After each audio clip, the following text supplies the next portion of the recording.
Hi friends, అందరికీ నమస్కారం. Friends, ఏపీలో ఘోర విషాదం. ఒక చిన్న తప్పుకు భారీ మూల్యం చెల్లించుకోవాల్సి వచ్చింది. అసలు ఏం జరిగింది, ఏంటి వివరాలు తెలుసుకుందాం. వీడియో పూర్తిగా చూడండి, అలాగే తప్పకుండా లైక్ చేయండి. మరిన్ని అప్డేట్స్ కోసం ఛానల్ని సబ్స్క్రైబ్ చేసుకోండి. ఇంకా వివరాల్లోకి అయితే వెళ్ళిపోదాము. సెల్ఫీ సరదాతో 3 నిండు ప్రాణాలు బలి. అల్లూరు సీతారామరాజు జిల్లాలో విషాద ఘటన. సెల్ఫీలు తీసుకుంటూ 3 యువతుల మృతి. అసలు ఏం జరిగింది చూసినట్టయితే గనుక అల్లూరు సీతారామరాజు జిల్లాలో విషాదకర ఘటన చోటు చేసుకుంది. ప్రకృతి అందాలను తిలకించేందుకు వెళ్లిన యువతులు మృత్యువులు జలపాతం రూపంలో కబలించింది. సెల్ఫీ సరదా 3 ప్రాణాలను బలి తీసుకోగా ఒక యువతి త్రుటిలో ప్రాణాపాయం నుంచి తప్పించుకుంది. ఈ దారుణ ఘటన అనంతగిరి మండలం మూలగమ్మి గ్రామ పరిధిలో చోటు చేసుకుంది.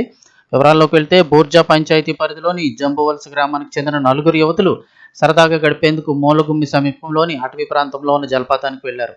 అక్కడ జలపాతం అందాలకు ముగ్ధులైన అమ్మాయిలు ఆ దృశ్యాలను తమ ఫోన్లో బంధించాలని ప్రయత్నించారు. ఈ క్రమంలో జలపాతం అంచున నిలబడి సెల్ఫీలు తీసుకుంటుండగా ప్రమాదవశాత్తు కాలు జారి నీటిలో పడిపోయారు. నీటి ఉధృతి ఎక్కువగా ఉండడంతో 3 యువతులు త్రిష, రత్నకుమారి, పవిత్ర ముగ్గురు కూడా నీటిలో కొట్టుకుపోయి ప్రాణాలు కోల్పోయారు. మరో యువతి అంజలి నీటిలో మునిగిపోతూ ఉండగా గమనించిన స్థానికులు ప్రాణాలకు తెగించి ఆమెను సురక్షితంగా బయటికి తీసుకొచ్చారు.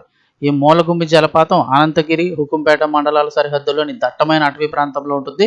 దీంతో సహాయక సిబ్బంది అక్కడికి చేరుకోవడానికి కూడా కొంత సమయం పట్టింది. విషయం తెలిసిన వెంటనే పోలీసులు ఘటనా స్థలానికి చేరుకొని మృతదేహాలను వెలికి తీశారు. మృతులంతా ఒకే గ్రామానికి చెందిన వారు కావడంతో జంబువలస గ్రామంలో విషాద ఛాయలు అలుముకున్నాయి. తమ కళ్ల ముందే ఆడుతూ పాడుతూ తిరిగిన యువతలు ఇలా అచేతనంగా పడి ఉండడం చూసి కుటుంబ సభ్యులు, గ్రామస్తులు కన్నీరు మున్నీరవుతున్నారు. ఇప్పుడు ముఖ్యంగా చూస్తే వేసవి సెలవులు వచ్చేస్తున్నాయి. చాలామంది పిల్లలు ఈ జలపాతాలు లేదంటే ఈ టూర్లకు అయితే వెళుతూ ఉంటారు. ఇలాంటప్పుడు అత్యంత జాగ్రత్తగా ఉండాలి. పర్యాటక ప్రాంతాలు, ముఖ్యంగా జలపాతాలు, నదులు, కొండ ప్రాంతాలకు వెళ్ళేవారు ఈ సెల్ఫీల విషయంలో అత్యంత జాగ్రత్తగా ఉండాలని పోలీసులు హెచ్చరిస్తున్నారు. కేవలం ఒక ఫోటో కోసం ప్రాణాలను పణంగా పెట్టవద్దని కోరుతున్నారు.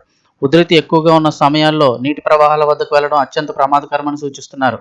ఈ ఘటనపై కేసు నమోదు చేసిన పోలీసులు దర్యాప్తును వేగవంతం చేశారు. గతంలో కూడా ఇలాంటి ఘటనలు జరిగిన నేపథ్యంలో ప్రమాదకరమైన జలపాతాల వద్ద హెచ్చరికల బోర్డులు ఏర్పాటు చేయాలని స్థానికులైతే కోరుతూ ఉన్నారు.